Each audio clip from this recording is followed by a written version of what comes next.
Hey everyone, in today's video, I'm going to show you how to make a t-shirt quilt out of your old t-shirts. How cool is this thing? I'm just trying to get it all in view here. Anyway, this makes a great upcycling project for using your t-shirts, and it makes a great gift. Even a beautiful memory quilt. So I am not a quilter of any way, meaning like I'm so new to quilting. So this was really easy. So if you're like sort of like want to make one and you're not so sure, and you're like, I don't know if I can do this, trust me when I tell you, it was super easy. I'm going to show you everything that you need, and everything that I've used I've actually linked below in the description of this video. And I'm telling you, pretty easy. I used 12 t-shirts here. You can use less, you could use more, you can make it any shape or size you want. Okay, let's go. Go find those t-shirts and let's make this. Okay, so here are all of my t-shirts that I admit I had to go to the thrift store for because I didn't have any t-shirts I really wanted to cut up. Well, the purple one was mine. Okay, any shirt like this works. So I created a template for myself, which is actually 13 inches high by 10 inches wide. I don't know why I messed up those numbers, but anyway, your template could be any size you'd like.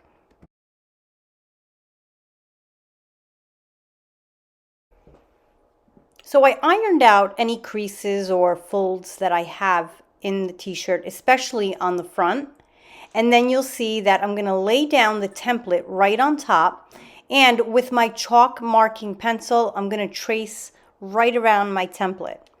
What you want to do here is make sure you grab the image under that template that you want on your quilt.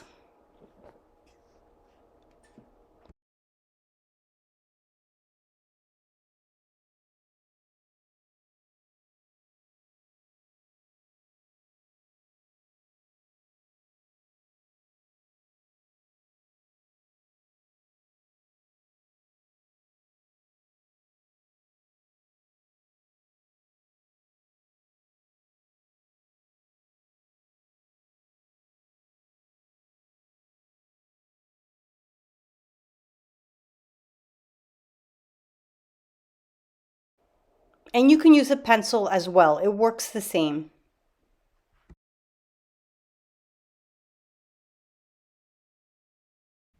Next, I'm cutting it out directly or exactly on my line. So what I found helpful was to put the cardboard under the first layer or in the t-shirt, and then I had a smoother surface to cut.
Next thing I did was cut out a piece of this interfacing, which I have linked below in the description if you're not sure and want to get the same one.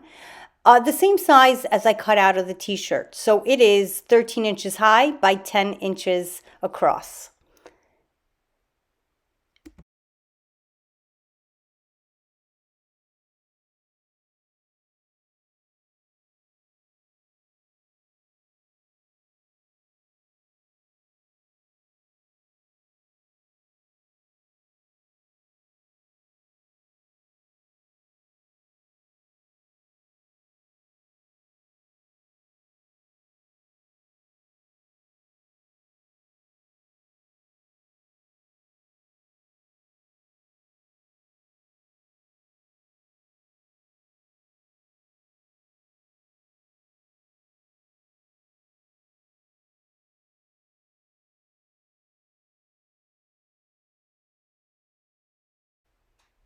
once I've cut out all 12 of my squares or my quilt pieces, I'm going to take the jersey fabric or the t-shirt right side down, and then the Pellon interfacing, the rough side here where the adhesive is, I'm going to put that touching the wrong side of the t-shirt, because that's the part that's going to stick to the t-shirt and create a stabilized fabric. So the interfacing, wherever you buy it, even if you buy it by the yard, does come with instructions. It's really important you follow the instructions, because you don't want to set your iron too hot, because you can shrink your entire project. So notice how I am not gliding, but I am actually pressing, and I'm giving it a little shot of steam. What I should do is follow correctly and put a piece of fabric in between this, or even a dry towel. But sometimes I don't follow the rules. So here we go. I'm getting it to stick.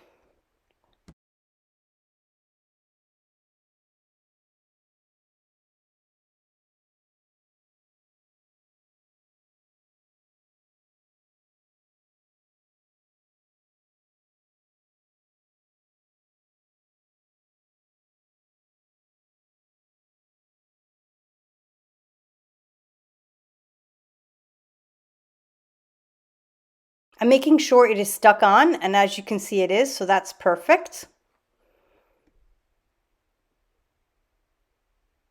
And it measures the 13 high by 10 wide. So luckily I didn't follow the directions, but it didn't shrink. I'm trimming off the excess t-shirt because I want to make sure all of my pieces measure exactly the same.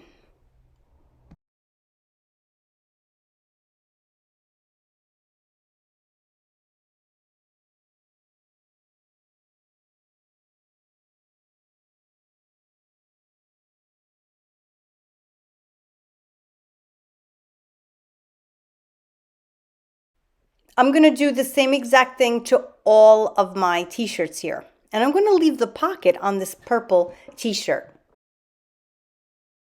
So what I found really helpful is if I press the edges, all 4 edges first, and then I press the center, I actually had less shrinkage and it came out square without any warping. So here we have all of my squares, or rectangles really.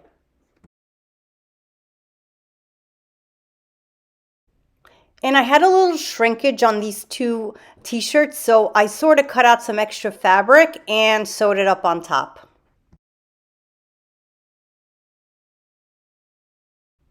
Before I start sewing these pieces together, I just want to make sure that all of them are the exact same size. So if there's anything off here, I'm using the template to mark it and trim it off.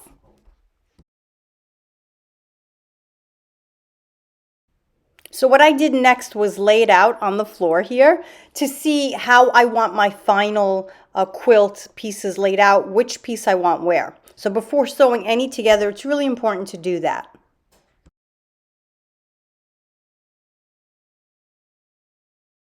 So I'm going to sew the top row together first. So as you can see here, working on the floor, I took the first 2 and I put them right sides together, and I'm going to pin them. I'm going to make sure they're exactly pinned and lined up correctly. And I know I'm going to sew only on the side with the pins. And I'm going to sew using a 1/4 inch seam allowance. And I'm going to back stitch on the ends.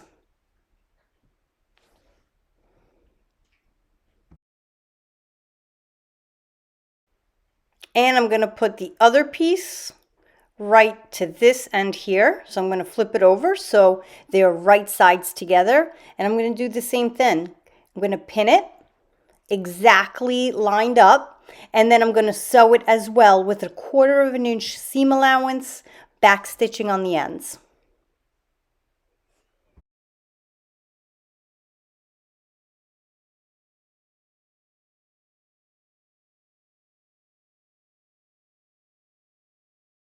I like to double check that they are lined up exactly the same. Again, 1/4 inch seam allowance, back stitching on the ends, only on the sides here with the pins.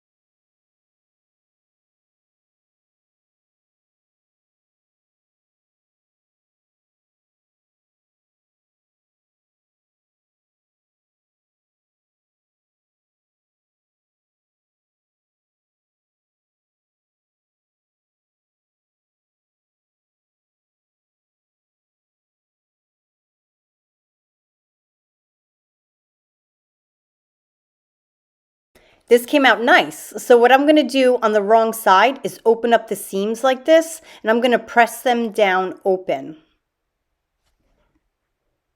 And I'm going to do the same thing to the other seams here.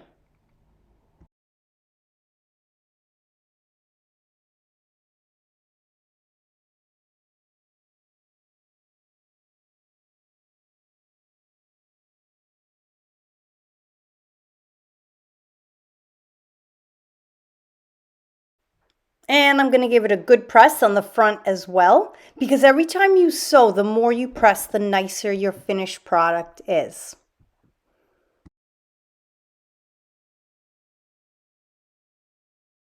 Now the next row is up, and I'm going to do the same exact thing with the next row and the following row and so on.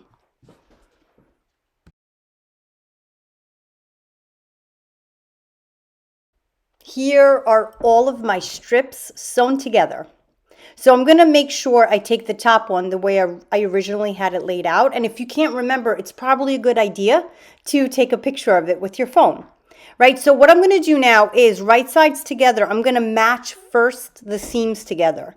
You want to make sure your seams are perfectly aligned. And if you kept the 1/4 inch seam allowance, you should be okay here. So I pinned those first, and now I'm going to pin the rest, making sure I line up the edges.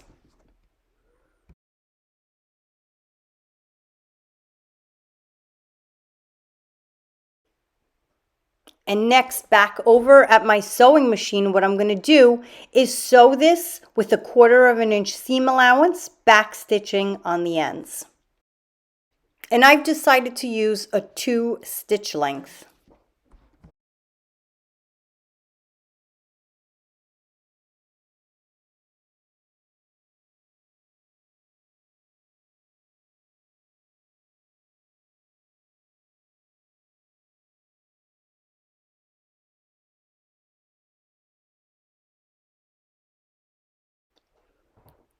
This is looking fabulous so far. So just like I did the pressing before, I'm going to do the same thing. I'm going to flip it over, press open these seams, and press the front as well.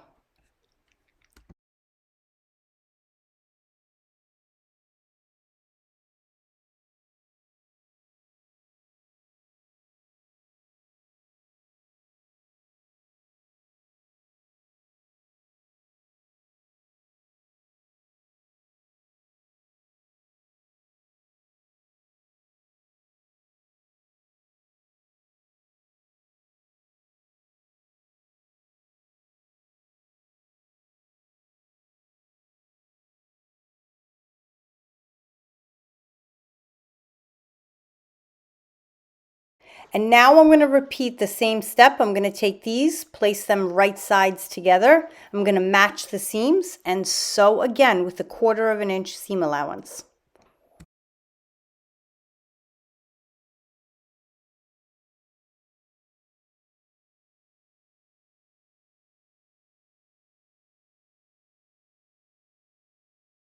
And I've repeated the process, and I have all of my pieces sewn together.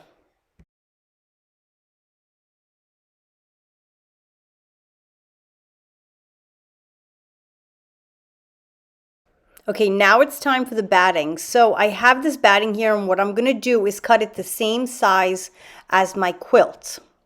So I've gone ahead and done that off video, and I did lay it down on the floor for it, but as you can see here, it's the same exact size, and it sort of stays put. I have some clips here on the end.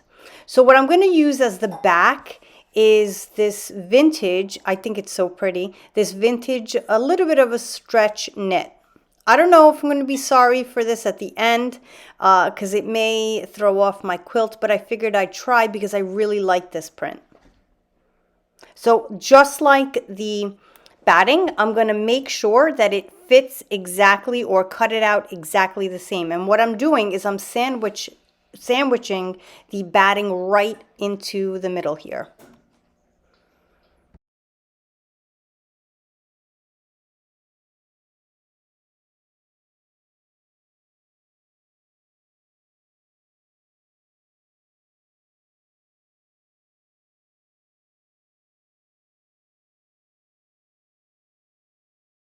So now I have all 3 layers pinned together, the quilt on top, the batting in the center. I used clips here and the backing fabric in the back there. And what I'm going to do is put some random pins here and there just to stabilize it even more. You don't have to do this, but I like to do this because it just keeps it all together, and we'll take it out after when we're done quilting on top.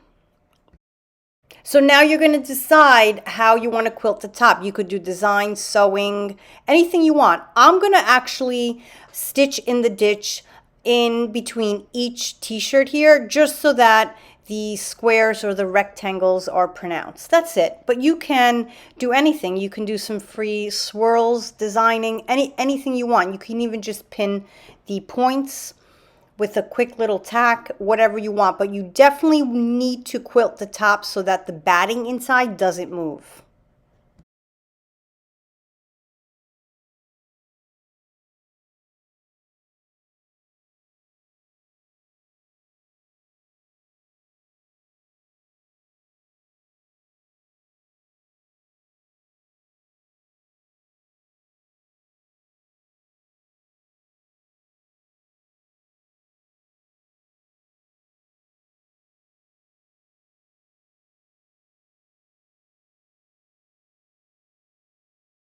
I've sewn around all the rectangles and you can see it on the back here. I did use a lighter thread so you can see it. You may want to use a thread that coordinates more with your quilt. And as you can see here, everything is together.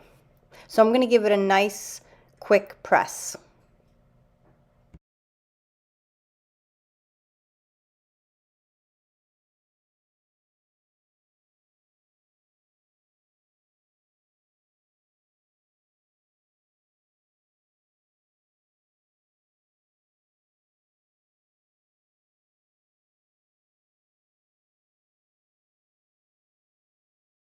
Next is to sew on the binding. So I did link it below if you're not sure where to get it.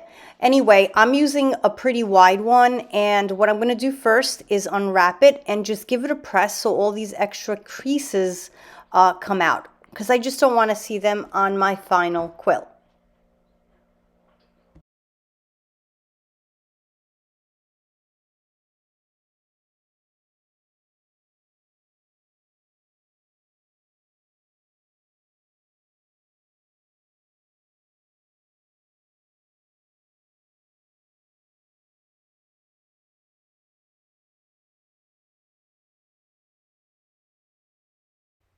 So starting on any side of the quilt, what you're going to do is open up this binding and you're going to line it up to the very edge of the quilt, just like this, and pin it in place.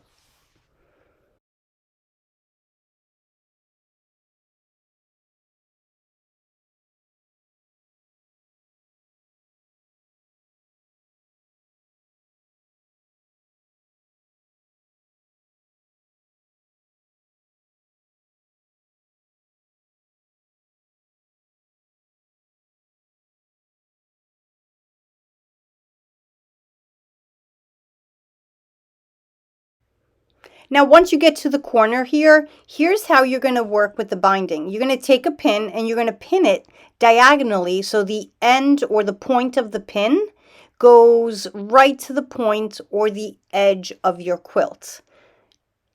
Just like that, diagonally. Then you're going to take the binding and fold it along that pin. So you're using the pin really as a guide, right? You're going to open it up. I'm just getting myself comfortable there. And you're going to lay it flat this way. And then you're going to fold back up and follow the top of the quilts, just like I'm doing here. See how I'm putting the edge there and I'm opening it up and I'm just following along. So here, I'll do it again for you. You're going to open it up. You're going to use the pin as a guide, go diagonal. And then you're going to keep it down, flip it back up so you're making a straight edge right there. You can even finger press it down so it stays down. And then you're going to continue pinning. Once you pin, you'll see that you have this flap that you've created here. And now you're going to continue pinning the rest of your binding.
I'm running out of binding because one package wasn't enough. So I opened up another package, and what I'm going to do is just place them together, right sides together, and I'm going to bring it over to the sewing machine. I won't do it on video because it's so simple. And I'm just going to put a straight line right across there, back stitching on the ends.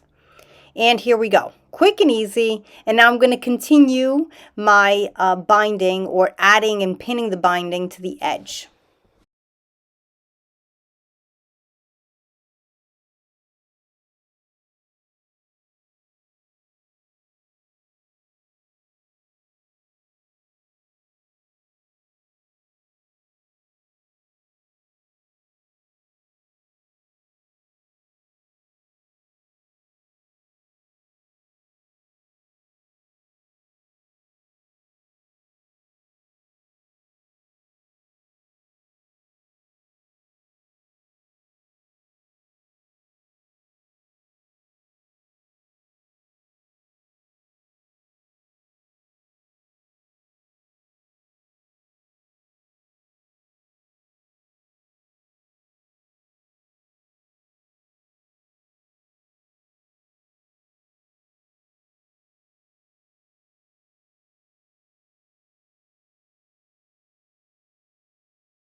Now that my binding is meeting, I'm going to mark about a 1/2 inch away from the edge here.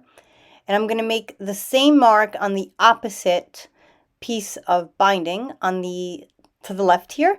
And I'm going to bring it together and sew it right on that mark. So I know right here that's where I'm going to mark it and really sew it on the machine. Again, I'm not going to bring you over to the machine because it's so simple. I'm just going to trim this off, and I'm going to bring them right sides together, pin them in place, and just sew right down that line, back stitching on the ends.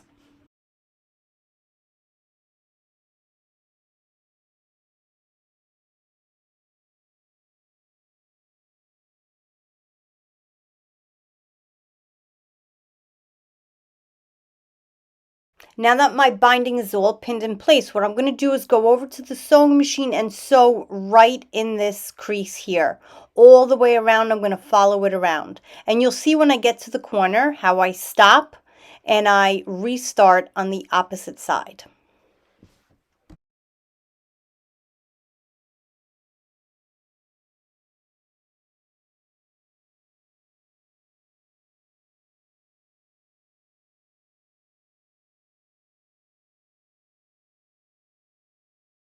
So right when I get to the flap here, I do a quick back stitch, and then I remove the fabric from the machine and start again going the opposite way, or perpendicular, just following the binding.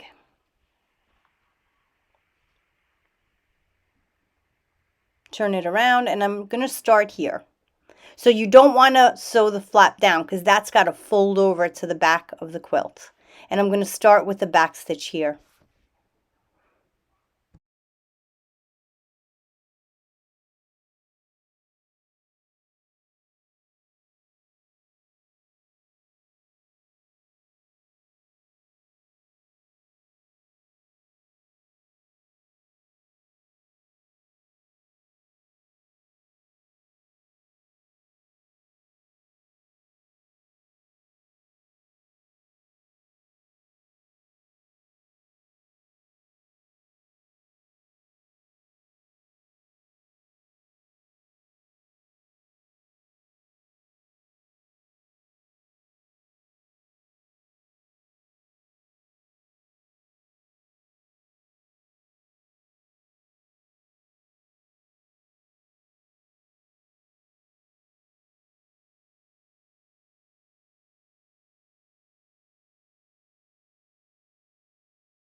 The next step to finish off this binding is to fold it over where it's naturally already creased, and using a straight pin I'm going to bring it in from the front, and as I pin through the back I'm going to make sure I grab it from the back there, meaning grabbing the binding, but I need to make sure that this binding is covering my stitch.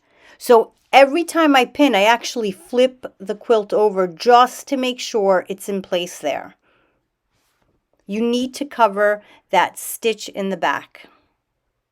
See right there, it's not covered. You want to cover it. So you just take out the pin and redo it.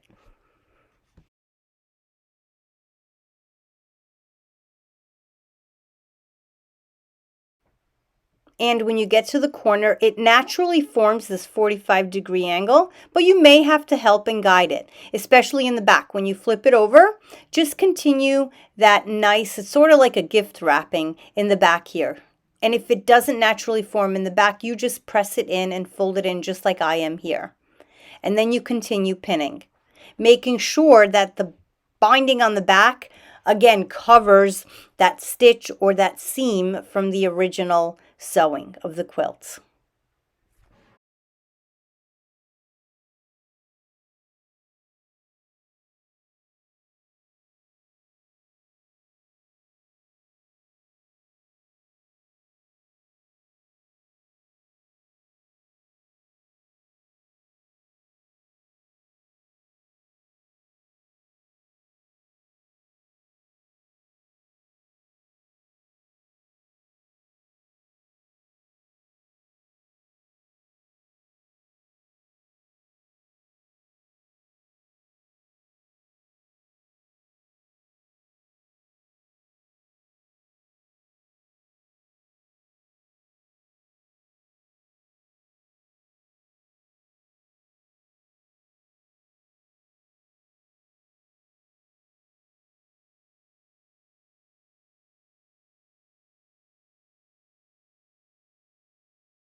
Once I have my binding all pinned in place, what I like to do is go around and really inspect it to make sure it's really in place and pinned. And especially on the back, I want to make sure that the stitching is hidden by the binding. See it there? It needs to be hidden, right? So you don't want it to shift when you're sewing, because when you're sewing in the front, it's going to catch the binding in the back, and you don't want that stitching or seam to show, because then you're going to have to use a seam ripper to take it out and redo it. So I've made sure my binding is in place, and what I'm going to do now is go over to the sewing machine and I'm going to edge stitch on this binding here. You can choose to stitch in the ditch if you want, but I'm going to sew it right at the edge. So I'm going to be edge stitching right in there. I'm going to get the needle right on the edge. And then what happens is when you go through to the back, it catches the binding on the back right there on the edge. So that's why it's really important that the binding is pinned in place and sort of doesn't shift. You don't want it to. So here we go.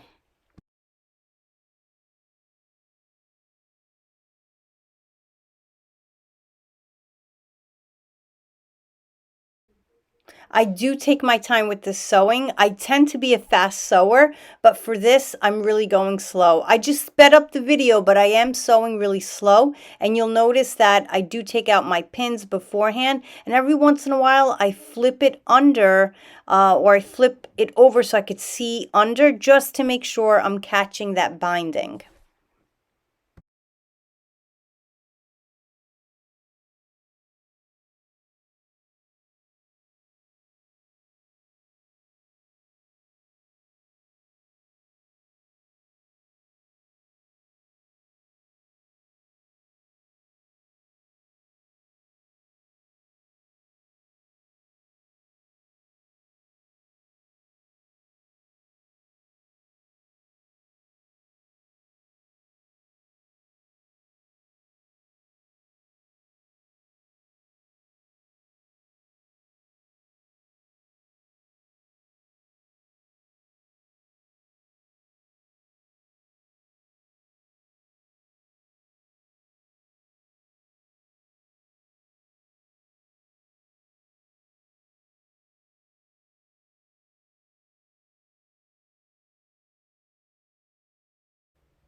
And here is my completed quilt. I think it came out so pretty.